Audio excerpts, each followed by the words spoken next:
Let's talk about this Nicolae Mew story. Did you guys hear this one? Mm-hmm. This is the huge implications for self-defense.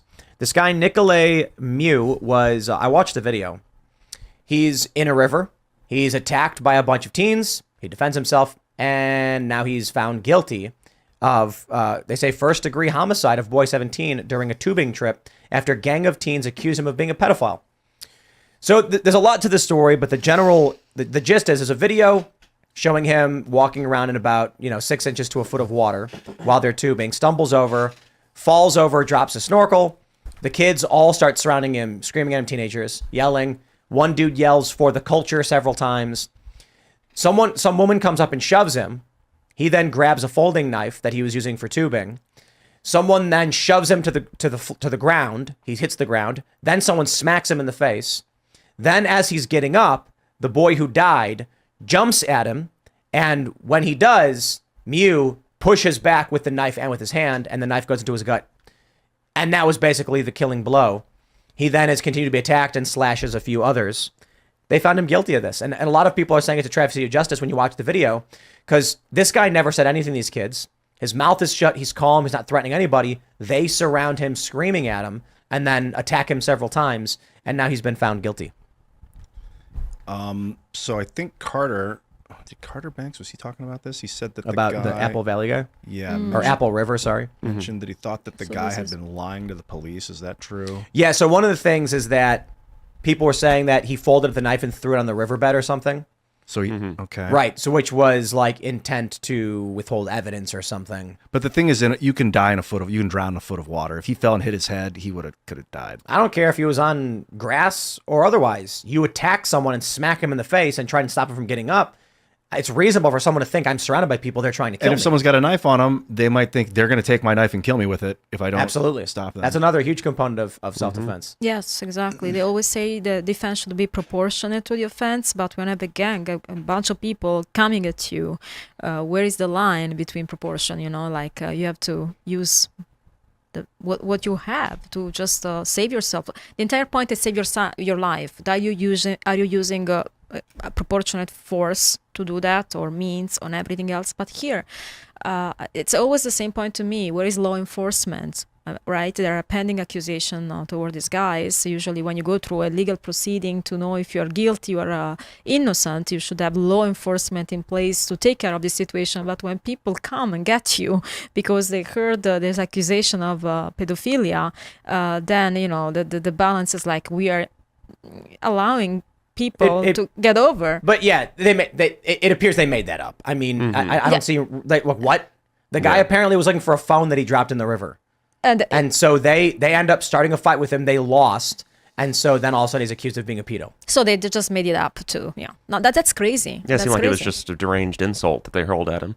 And I mean, his attorney said that they punched him, they kicked him, they did it repeatedly, they pushed him. It's on video. Yeah. I mean, now he's facing 60 years. For first-degree reckless homicide and 4 other charges of 4 counts of attempted intentional first-degree homicide. So that's because he swung the knife at 4 other people.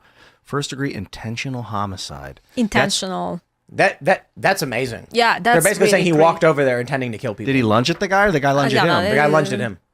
No, like you watch the video. The dude jumps at him, and then he has his hand with the knife in his hand like this, and he pushes as the guy's jumping at him. And that's how the guy got stabbed. He didn't advance on the guy. The guy advanced on him. That's crazy. And it was like 8 days ago. That's a really quick trial. That's really crazy. No, it's 2 years ago. 2022. This was 2 years ago? I just heard about it. Okay. I'm very confused about it. I've heard someone told me that it was a very emotional courtroom. Was that Carter also? He made a few comments about it. I don't know. It's very obvious the direction of things, and I wonder if the Solzhenitsyn story about how policing operates is just dominoes falling over. No matter what you do, when you get a society like this, it will always tend towards the path of least resistance. That is, with like George Floyd, the police or Ahmaud Arbery is a really good example. The cops are like, we don't care if these guys are guilty or not guilty. We just don't want to deal with it. So lock them up for the rest of their lives. And that was the point of the Constitution, to prevent things like this. But this is what you get. I mean, look at the story Doug Mackey was telling us. He gets found guilty for posting a meme he found on the internet. He just tweeted it. He found a meme, he's like, haha, and he tweeted it out. And then they're like, now you're going to jail for election fraud or whatever, injuring people. And it's like, how did the jurors find him guilty? He was saying that the jury was hung twice, and the judge said, nope, go back. You have to go back.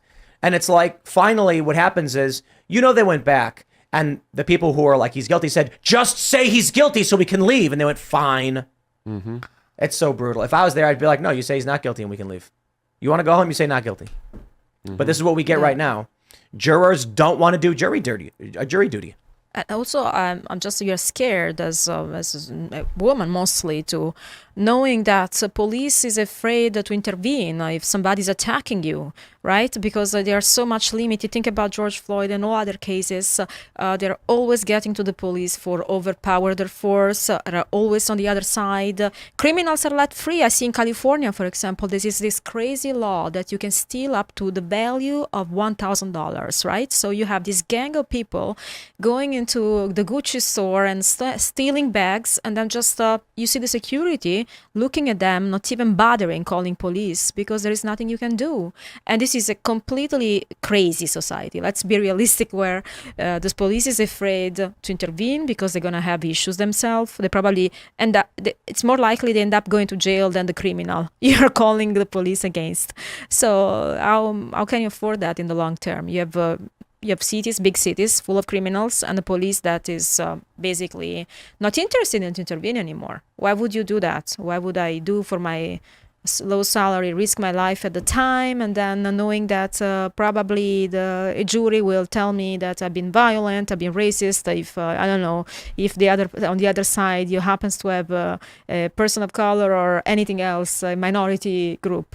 It's just crazy. This is the other side of indoctrination. This is the other issue you have when you build up this entire narrative that some categories must be protected, even if they're criminals, right? You are scared to intervene. You can't do anything about it. What they would call like anarcho tyranny, tyranny of the majority. Worst of both, yeah. Yeah, because like people are so afraid of, or have been, of the cops and police violence that it's swung in the other direction. Like they were so concerned with government overreach that there are now crowds of people storming and seizing and taking a bridge and holding, was it the Golden Gate in San Francisco, or was that Golden Gate? They just seized, They took control of a bridge and like blocked, like that's like they conquered a bridge, or at least they held a bridge for time.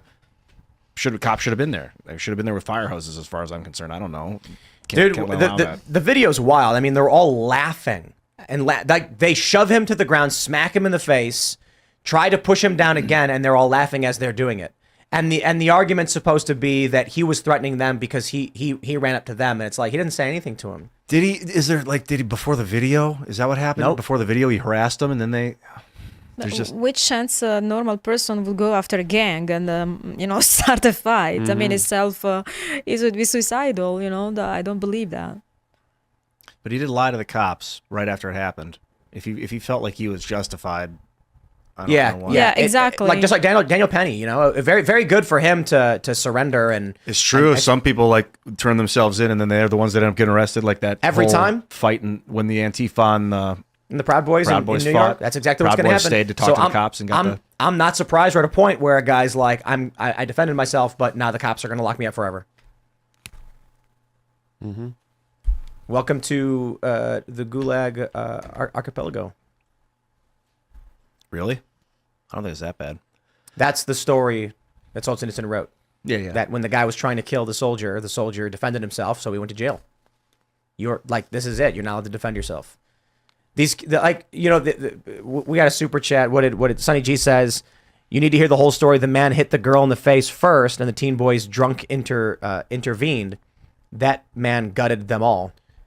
So why were they surrounding him and screaming at him and all yelling for the culture and for the culture?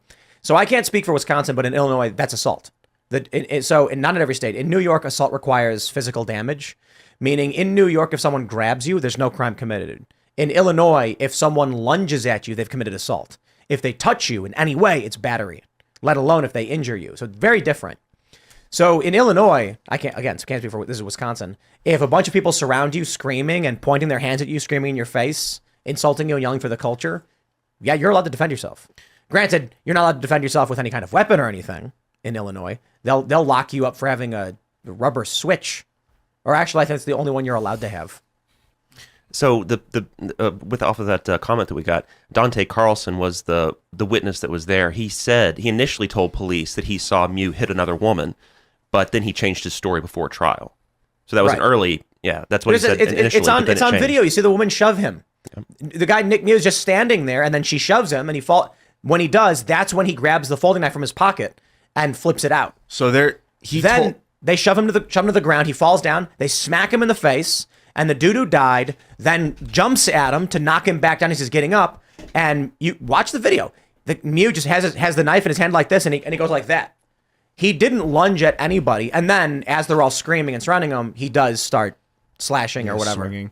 So you're saying Mew told the police he punched the girl? No. There was somebody else that was there. They initially told the police, "Oh, I saw him hit a girl," and then he changed his story before trial. Oh, and they said he didn't see him hit a girl. Yeah. Really? Yeah. And then there was another person that said that they were drinking beer, and then they were just like, we couldn't really remember the timeline of events, so it got fuzzy. And but despite the fact that their testimonies don't seem to be consistent, the conviction went the other way. So thanks for watching this clip from the Timcast IRL podcast. Hang out with us live Monday through Friday at 8 p.m. and become a member over at timcast.com for uncensored, members-only shows exclusive. Thanks for hanging out, and we'll see you all next time.